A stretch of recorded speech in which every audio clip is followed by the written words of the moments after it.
Welcome to the Level Up Podcast, where finance leaders share real stories, insights, and connections that move them forward. Tune in to learn, sharpen your edge, and level up together. Nick Aracco here, host of the newly reimagined Level Up and founder and CEO of CFO Alliance. Listeners, you know this is not another boring business podcast. Level Up is where the most forward-thinking leaders in finance from CFO Alliance community and beyond come to share what it really takes to lead in today's unpredictable world.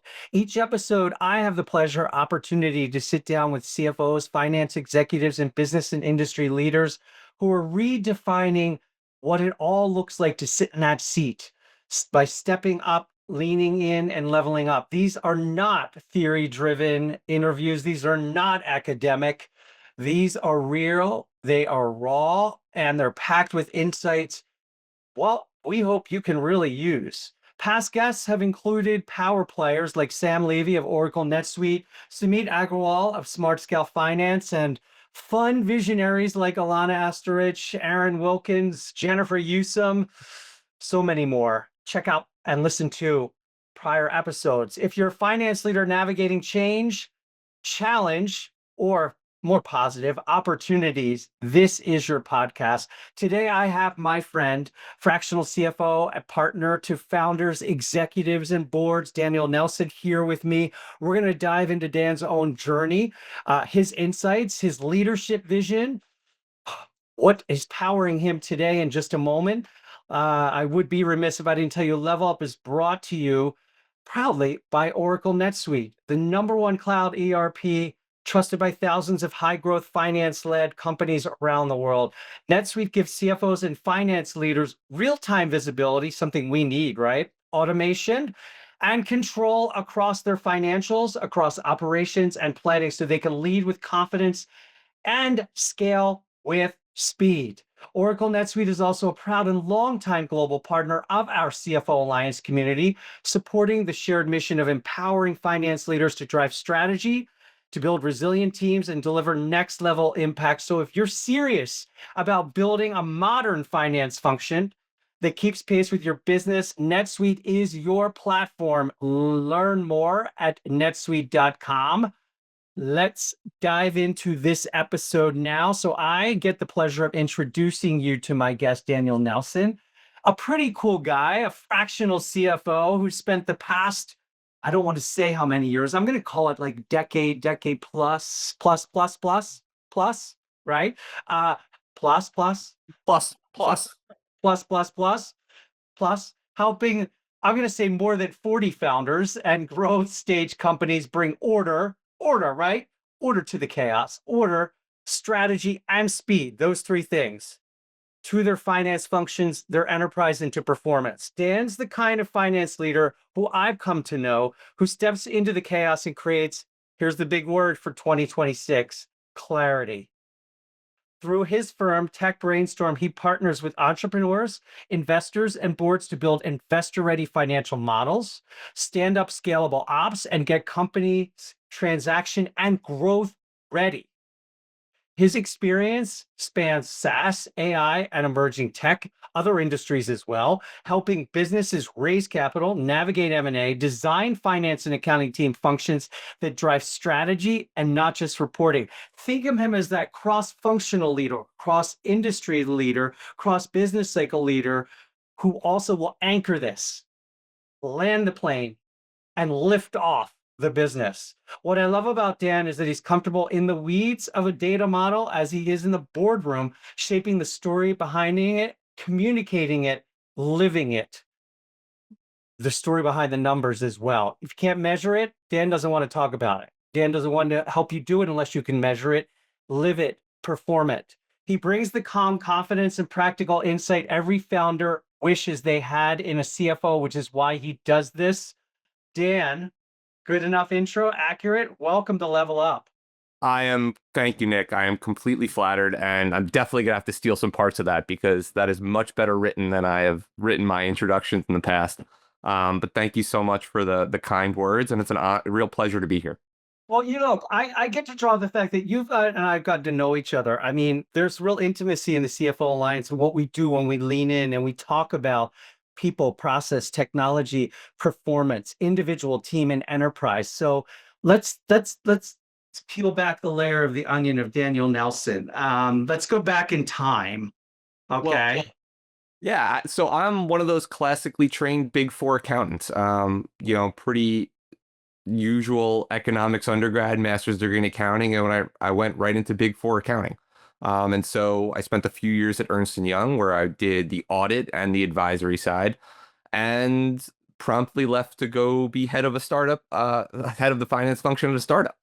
And it's amazing how much has changed since that first opportunity. And I think to your point that you mentioned is that there's so many new tools and opportunities in the finance operations that when I get a chance to work with founders, it's really how do you help these things help them?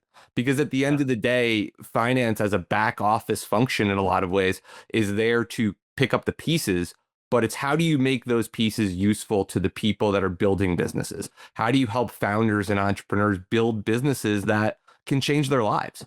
And really, it's such a pathway out for so many folks.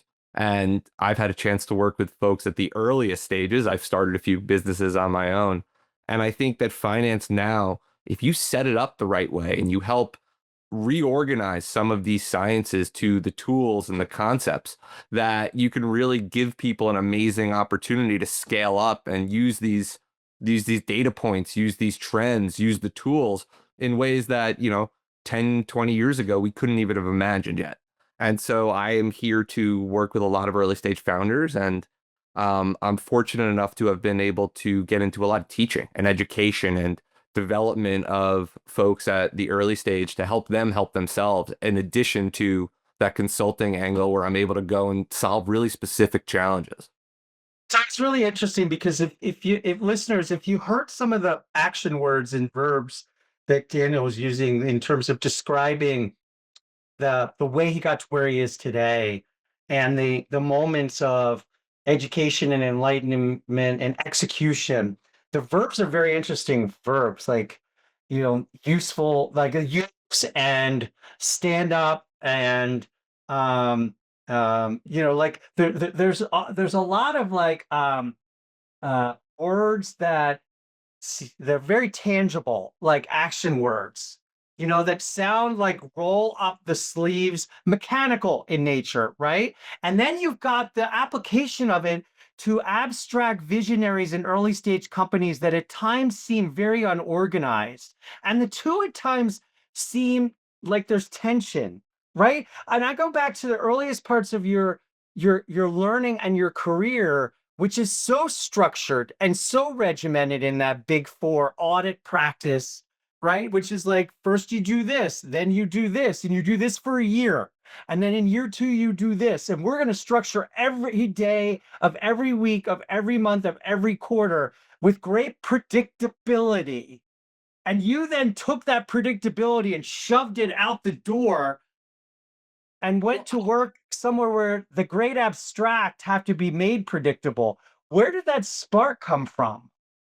Well, I forgot a step. So along the way when I was in school, probably the most transformative experience that I had was teaching introductory accounting. And I got a chance to work at the business school and teach accounting 101 essentially. But what I was teaching to was not the business school students. So I Ah, was teaching accounting 101 to the non-business majors. And really quickly, what I learned is that these concepts are ancient and they're really practical of why we do a lot of these financial models, why we do financial accounting, why we have to do this. But the way that it was taught was really inaccessible to so many people. And so what ended up happening is I started figuring out new ways to communicate why we need to have these structures in place, why we need to do these procedures, why we need these systems. And from there, unlocked a different angle of that finance, where I had been working in large companies and small companies and all sorts of FP&A and head of finance roles. But that when you talk to finance people, finance folks know these things. But the challenge We're is all nodding our head and saying we all speak the same language, maybe with a little different dialect at times. exact, but everybody else, this is like an inaccessible black box of words and math and abstract concepts and how many widgets does your factory make so we could figure out what the manufacturing overhead and direct and the way it was taught um, felt always important, but especially recently, and this is something I'm excited to get into, of the tools that are able and the amount of new tools that have solved and abstracted a lot of those details out. And so, my favorite example is when I first joined that company is doing bank reconciliations. And anybody that's been doing accounting since probably the early 10s can remember when we used to get a bank statement and have to match it back and forth to what we thought we spent over the course of the month and figure out those differences. And then when Plaid came out in 2013, 2014, and now you had a direct feed of your bank account directly into your bookkeeping system, everything changed because the immediacy and the automation of those data flows was completely different, and it removed that huge manual step. And the question became not how do you do it procedurally, it's what are we trying to do as a business in order to organize our expenses and our projections and our revenues into a way that's usable for people as founders, as founding teams, as boards. And that was only the beginning. I think the AI tools now and the reimagining of finance stacks and the amount of R&D and thoughtfulness that has come into the finance function for companies large and small makes it so much more dynamic for anybody, because instead of having to hire a founding team, whether it's QuickBooks or NetSuite or any of the other new solutions, you get these things out of the box. And the how isn't as important as the why and what we're solving for. Let me ask you a question. It used to be, to you, the CFO or the top finance person, your responsibility is the numbers need to tell the story. Make the numbers tell the story. Okay. Now, is it because the technology is enabling so much more real-time ability for so much more data and numbers to tell stories? Is it making it easier to tell real-time story? Or is it complicating the ability to tell a story? Because I'm hearing both sides that it's getting more complicated to tell the story, not easier. It depends. And I think that's the challenge with any finance stack, is that everyone's kind of unique in how it's been accrued over time. One of my favorite terms from Big Four Consulting is that so many finance systems are piles of spaghetti on top of piles of spaghetti, right? It's where you pull a strand and you don't really know where one comes out.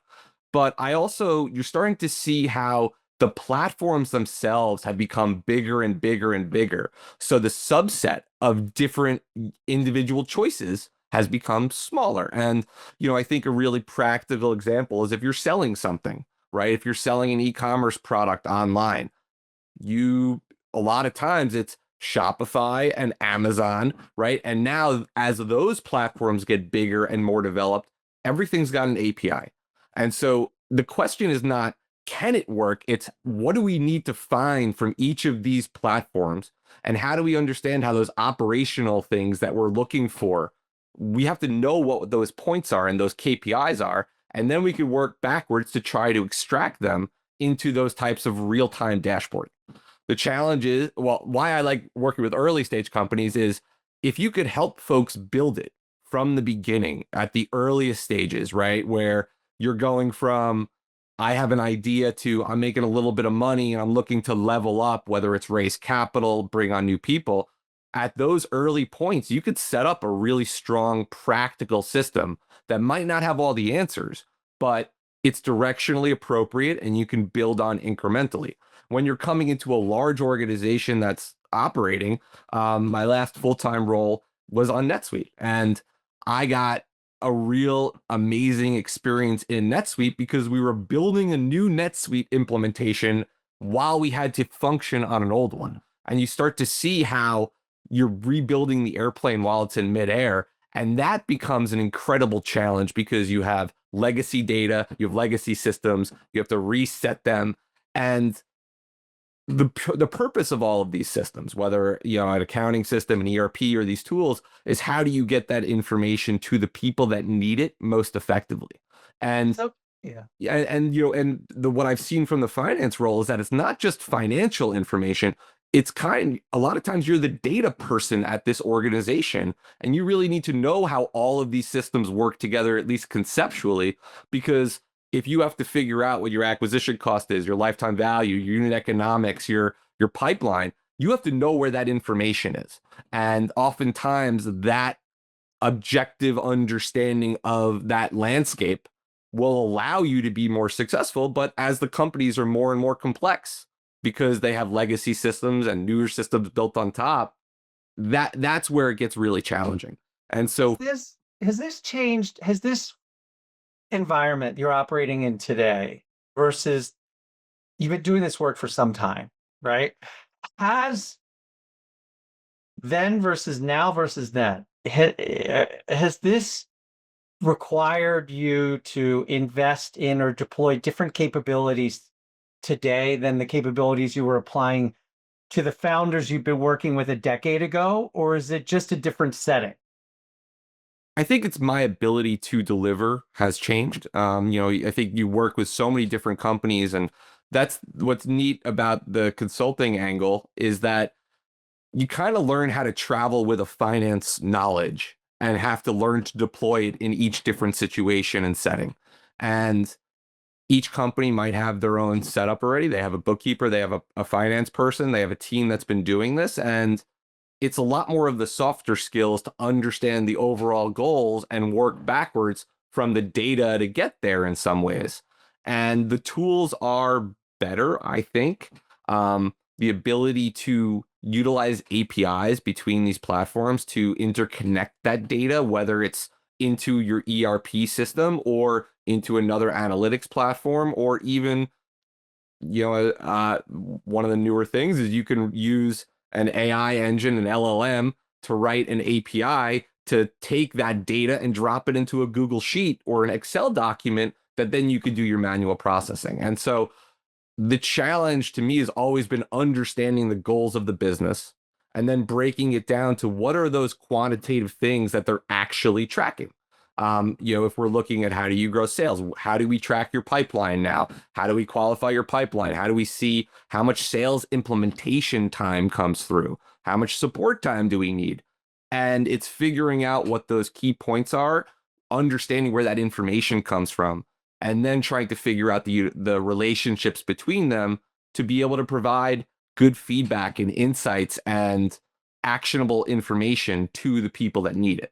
Because as the finance person, it's weird. It's kind of like I feel sometimes where you see the future before the rest of the team just because you could see the mathematics and the algebra that goes on.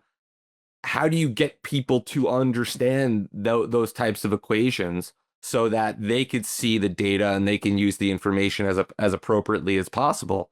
And it's a lot of soft skills now, in addition to using the technology and the platforms that are available. I'm curious because you're until you made that last statement, and correct me if I'm wrong, you sounded very much like you were saying, look, the role and that I play in and of itself, minus the tools I'm using, hasn't changed very much. It's just the way I'm doing it. I'm curious. There's been all this talk about, the pathway to the top CFO seat, like what this person's going to have accomplished and done, the skill sets they're going to need, the capabilities they're going to need to have is going to be completely different than it is and was. Up until that last sentence, it sounded like you were saying, no, that's just not the case. It's very similar to the way that it is and was and will be. It's just what we're doing in that seat may be different. Yeah, I think that's a good How? point. But this is something that I've been trying to figure out with this AI and finance conversation Yeah. is the job of what the deliverables of the finance seat have those changed, Yeah. right?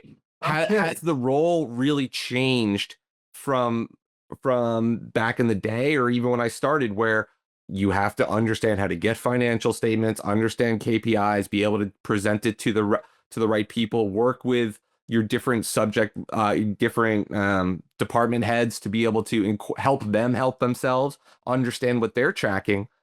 And so I don't know if the role has changed, but I think how you do it. I think we all still can and will and do that. Right.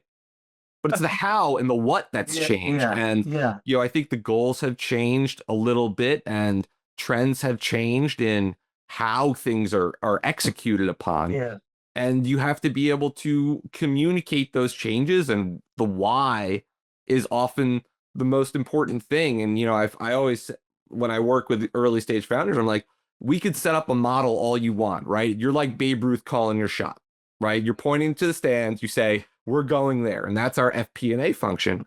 But the question is, how do we actually track that progress over time? And the tracking of that progress is the same, but the why things were higher or lower is often where the most interesting findings go. And, to me, I try to figure out how to communicate that and work with founders to understand why things are different, right? We said our customer acquisition cost was going to be $4 in this period. Why was it $7? Why was it $2? What did we do that worked? And it's almost that non-financial value I find that I'm able to help founders with, especially early stage companies. The financial statements. For a founder, for an executive in an early stage company, does the P&L really? How much can they work on the P&L on a daily basis? Is it more of, here's our sales pipeline, here's how far we're working through our sales pipeline, here's our throughput, here's our inventory turnover, here's how much our burn rate is on a monthly basis, and those other more operational KPIs, because you have to understand how those operational ones affect the financials when they do it, when you are communicating through a So is that why you do this? Is that why you do this with the early stages with the founders, so that when the time comes, the numbers become the story that changes the company's direction? Yes, it's funny. I'm working on a presentation now, and the last part of the presentation is, how do you use your numbers to tell better stories? Because so many folks, when I hear pitches, and you've probably heard thousands of pitches also, they tell you what they are going to do. I am going to build this in 3 years, and you have to give me $1 million first, but I'm going to do this. And to me, I like the story is, let me show you what I have been doing for the past period, how we are going to change those KPIs and those behaviors to show growth that's going to show how the future that we're saying it's the same direction, but you're using your numbers to show the inevitability or show the growth or show the trajectory. And I think that's much more practical and valuable, because if you can work with a founder to help them understand what really drives their business, because it's the largest percentage of an algorithm or an equation, that to me is the most valuable thing I could do in my time. And if I can help founders in 25 minutes or 25 months, I feel like that's a goal that I can do, because it enables them to build better businesses. It enables the stakeholders to really grow in the ways that they're saying that they're going to grow. A lot of finance leaders who enter this space of working with entrepreneurs, early stage companies, visionaries, especially the first time, maybe rightfully so, pick up on the fact that there's healthy tension between the chief reality officer, and the CEO or visionary or founder in and of themselves. Do you have advice or counsel for those entering this space on how to make sure that that relationship stays healthy, even though you're there at times to create and or ensure that that tension exists for a reason, so that the numbers, when needed, do become the story that changes the company's direction for the benefit of that visionary or founder? Yeah, I think that's part of the communications process. And I've found that consistent cadences of information in ways that the first time you share a report, someone might not get any understanding of it. But by creating a consistent cadence of delivering this information, you can work with teams to understand how these really important KPIs or operational departments drive overall success. And it's part of the consistency of the job, which is why a fractional role is really challenging in a lot of ways, because when you're fractional, you're not often in the foxhole, right? You're kind of a guy that's like comes to visit and say, hey, how you guys doing down there? You need any help? Whereas when you're in it, you're in the foxhole, and you really have to be part of that team to work, and understanding how to figure out that when you're not in it has been a challenge, because you create these opportunities with founders, and sometimes as a fractional person, you're not driving revenue. What are you doing here? Why is this there? And that's the balance that's always a challenge, and that's where the interpersonal skills come in, where how do you talk to people, and how do you listen to people, and how do you help the founders be understood so that you understand what they need and where they're trying to go, so you could be a resource for that. And you could be, it's like an economic oracle in some ways, where, hey, I have a question, how does this work? Well, here's where we are now. What else do we need? What am I missing? And then how do you go back, work to finish out and flesh out the rest of that conversation so that you could be that resource to teams? And it's a really interesting balance, and it's the personality, right? You have to be, you serve the founding team, you serve the front office folks, because as a finance person, you're a cost on the bottom line that doesn't directly drive sales and growth in a lot of ways.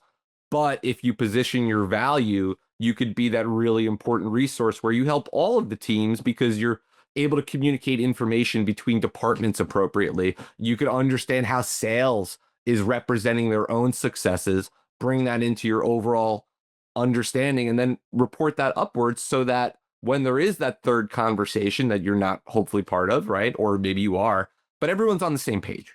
And I think that those are a lot of soft skills, where the tools that we use, getting back to our earlier point, right? The tools have changed, but that part of the job is even more important now, probably, or as important now. So much of what is being tossed about and talked about around technology and tools is a frustration around hype and noise.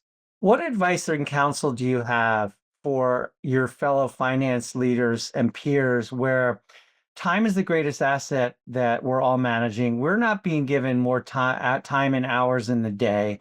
We have competing priorities on us right now. The volatility and uncertainty tempering the business, economic, capital markets, industry, and talent environments that we're all operating in are not getting more easily or predictable.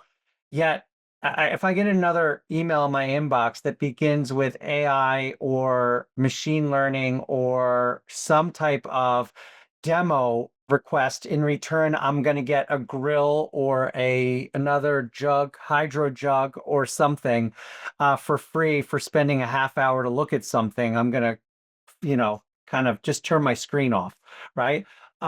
What advice do you have in terms of balancing a real desire and interest to ensure that value-driven AI, this could really impact my value, my stand-up of my finance and accounting functions, performance value, or my enterprise value, disruption to our business model, industry model, market model or norm? What advice or counsel do you have? Because you're at the forefront of this as well. There's so many different parts to that, but the first part, I think, is the systems that you choose. And NetSuite's a great example. QuickBooks, these are systems that have been designed for decades, that have had users, millions of businesses in them, QAing for you. And the worst situations I've ever been in as a finance head were when we choose a new novel platform because it looks cool and it might be a little cheaper, and they say that they're going to do these things for us, but you get in there and just need to be the first. Right. There's nothing that I that drives me crazier than doing QA on a platform for that platform. And so if you kick it down the middle, right? Like stay in the fairway as much as you can and choose the platforms that have the most depth of use.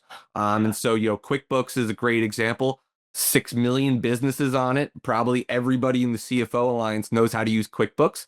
Same NetSuite's that next level up, right? And you can keep leveling up further. But these platforms that have been in practice for so long have those edge cases already done. And so once you have that core that you can rely on, where if you have a question, you can go to YouTube and look at try to find the answer first before you have to sit on the phone with tech support for 5 hours. And then what are the things that you need to do that drive you craziest? And, AI in finance, I think we had this conversation even is it just another SaaS tool that uses better technology? And to me, the best example is like Bill.com or Ramp, where you're able to take these invoices and it used to be called machine learning, right? Before AI was the buzzword, where you're able to digest this information from a document and put it into your AP system. That function there, when I joined the last company I was in, was being done manually still. I probably saved 25 hours a week by using a Bill.com solution because it's designed for that function. And so I think, if you could set up with a really strong core, that accounting system that you can trust, and then you add on based on the functions that you need, you can you can build it smartly without, getting too far in front of your skis. I think that, you probably can talk a lot more about this, about folks that have implemented some of these newer, more novel AI powered systems, and the potential is amazing. Like, I'm not going to knock what these platforms can do because they're so powerful, but they're also really new. And as each business is a unique collection of people and processes and systems, you're putting another new system on top of it, and you're investing your time and energy and team's time for it to work. And then, and putting culture at risk as well. I am going to say that. well, that's it, right? If you lose somebody that was spearheading the development and the implementation of that platform, then they leave and there wasn't enough internal knowledge for that. That tool is now just going to be billed on your credit card. It's going to go latent, and you're going to look at your P&L in however many months and be like, what is going on with this subscription? What are we paying for here? And there's not even a story there to use it. And so I think that there's going to be new winners and new losers. And I think there's some really interesting new visions of what the finance stack could look like. And without getting into specifics, right? You can see how they're going to change, but you have to be mindful because you can't afford to not have this information if you're running a finance department. You need to be able to do this. Otherwise, you're going to try to close your books at month end. You're not going to be able to do it. And you're going to be like, why did I invest in this platform that's not getting me the answers that I need to do it? And so the lingua franca is still going to be Excel. It's still going to be NetSuite. It's still going to be QuickBooks. And then how do you figure out the other real value adds that have really well developed use cases and customer bases, because the bigger the customer base means more people are using this tool, so that you could find new finance people that have this skill and to come in and to be more effective more quickly. So so you've turned off noise, but you must have turned on some sources to feed you to stay on top of what, kind of information and or leading edge. What are some of those sources that you trust that you'll keep on and won't turn off? The CFO Alliance, obviously, is number one on that list. That wasn't meant to be a shameless plug, but no, seriously, what do you? So for me, I look at some really great finance influencers. I mean, Secret CFO I found is amazing. Then you have more tactical folks like Ben at the SaaS CFO. You have all of these real CFO thought leaders.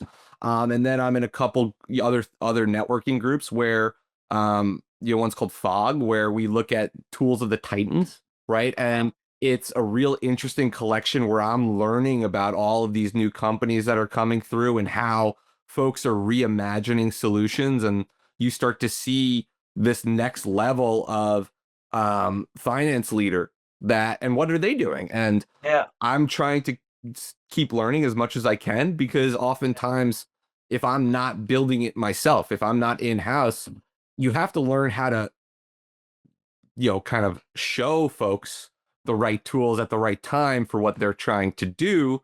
But that once again goes back to that, what is operationally, what are we trying to solve as a business? What do we need to do? And then how do we figure out the platforms to get there so that we can get that information most effectively?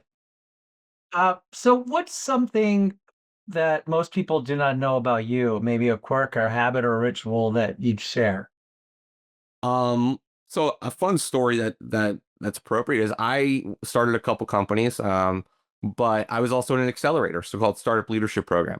And so a few years ago, I was asked in a pinch, almost I think it was a couple days before the class, where one of the sessions was it's called Nuts and Bolts Finance. And they're like, basically, hey, in an hour, we're going to teach every startup entrepreneur everything they need to know about finance. And No pressure. no pressure. But I looked at that as such an opportunity. And what's really cool is that first class begat a curriculum that is now called Startup Econ, where I get a chance to work with accelerators and work with founders at scale to help them out. And I teach a class, it's called Startup Economics 101, which is, what do I wish founders knew before they hired a finance person? Right? Because I don't want to have to spend a large part of my engagement introducing why finance is a thing and why financial statements are a thing, which is really my favorite question to ask groups of entrepreneurs is like, why do we have financial statements? And they're like, oh, to track your business. And I'm like, yes, but realistically, it's so that you could present your business to a third-party investor, which is what every startup founder is looking for, and they can make smarter decisions about your business. And if you could just reframe some of these challenges of why we have to do it, and then you can work off of that. And so I've had a chance to teach 70 or 80 classes in the past few years for a bunch of accelerators. And through that, have worked with a few hundred entrepreneurs through free office hours. And it's really, I like doing it because it gives me a chance to try to help people where they are. And it's so interesting what the wide range or portfolio of questions you get. That is kind of my fun business fact. Other than that, and I live in the suburbs and I have two young kids, and so Awesome. those are two full-time jobs in Well, themselves. here, how old are your kids and what are their names? So I have a 5.5-year-old and a almost 4-year-old boy, Al and Max. That's awesome. That's Yeah, awesome. they are characters in their own ways, but it's awesome. And I so see where they get it. the beautiful nature about being a fractional now is that I have a chance to Yeah. make my schedule where I have a lot of time with them. And so when Yeah. I was commuting, I would get home late and at night I wouldn't get a chance to see them. But now with the new schedule, I have an opportunity to really carve out my day and spend that critical kind of 4 to 8 o'clock hours with them and then get back into work at night. And that type of control is something that I've really found a lot of value in this type of fractional work. Doesn't mean there's not a whole other handful of challenges. Well, so it's because of the work that you do that you've just shared as your kind of outside work. I have a question for you that just popped into my head, which is, we receive 1 to 3 inbound inquiries every couple of weeks from direct hiring sources, be it CEOs, investors, boards, search firms, saying, "You must know what a good CFO looks like. I need to hire one, or we need to hire one, or I represent an organization, need to hire one. Here's a job description." And 9 times out of 10, I truly believe they have no idea what they're looking for. Why do you think that is? And if you had to break a misperception that hiring source has about today's CFO or the future CFO, what misperception would that be, or what advice would you have for them in trying to identify what they truly need in that person or in that seat that they're getting wrong, Daniel? Well, I think the first it goes back to kind of why I've been teaching this class is what is a finance role and what is the breadth and scope of where a finance department can be helpful and add value. And it's got to be almost a little bit of an internal consultant in some ways, I think, is really because there's a lot of legacy operations and legacy thoughts. And as business changes, as your company evolves and you choose new directions and new business models and new products and new people, how do you reincorporate these new things back into that core ethos? And you there's a lot that goes into that. And because I had a lot of experience consulting and internally, what I've always tried to do is, a good term was also from Ernst Young is you want to make sure everybody in the room knows what you're going to say before you say it. There you go. Right. And so how do you take that time to work with all of the stakeholders and listen and help them feel understood and empower them? That's the word I was looking for. Demonstrate understand. If you can, a good finance leader demonstrates understanding. Maybe that's even done without verbalizing it. Right. Because the skills, you could always find a new skill, right? If you need tax help, you could find a tax accountant. If you want to do new systems or you're doing ERP rebuild, there's so many tools and skills and talent that's available. But how do you know what's needed and when it's needed and how to apply it and how to put on an execution timeline where if we say we're going to do this, we're going to execute it such that it's done, and then we can use it as part of our skill set and part of our processes. And I love it. I think it's that understanding of what's going on as much as possible, as opposed to just looking in your accounting system or ERP and trying to find the answers there. I love it. So your passion and your purpose is clearly on display. Daniel, what's the best way for people to learn more about you and the work you do and access and connect with you? This is such a perfect time. I'm working on a lot of online content. It's called startupecon.com. It's getting out there, and my goal is to actually record and give away this finance for founders startup economics class and Awesome. use it as a way. There's so much stuff that I've written and spoken about that. How do I take that and give it to people? And I think that Awesome. as a consultant, kind of the last thing that I've learned is you're always asking for something, right? You have skills, but you're always asking. And I think as a consultant, how do you give things away and the baseline knowledge is not changing. I don't know if I have any super secret skills of what's going on. I'm not saying I've rewritten anything in finance, but to give it back to people and allow them to work on it before you're asking for something is something that I'm really trying to get to. And that's hopefully will be coming by the time we launch. And that's probably the best place to go for now. Awesome. I love your willingness and ability to give. It seems to be the common thread and the core that set you off on this journey throughout your career. And it looks like it's going to be the runway going forward. And I'm so happy that you'll continue to bring that into our community. And I thank you for bringing it into this episode as well. I hope you'll continue to share as you learn, share as much as you learn with us so we can learn from you. Well, I thank you so much. It's really flattering to have this opportunity to be on the podcast, and Yeah. I am such a huge fan of the conversations that we have at the CFO Alliance and your ability, personally to help me. And I know we had a lot of conversations over the summer about some stuff that I was working on, and just the value of having that network there, people and resources that have been through it and come from different perspectives has been really, really valuable. And so thank you for having me, and thank you for everything that you've been doing with the CFO Alliance.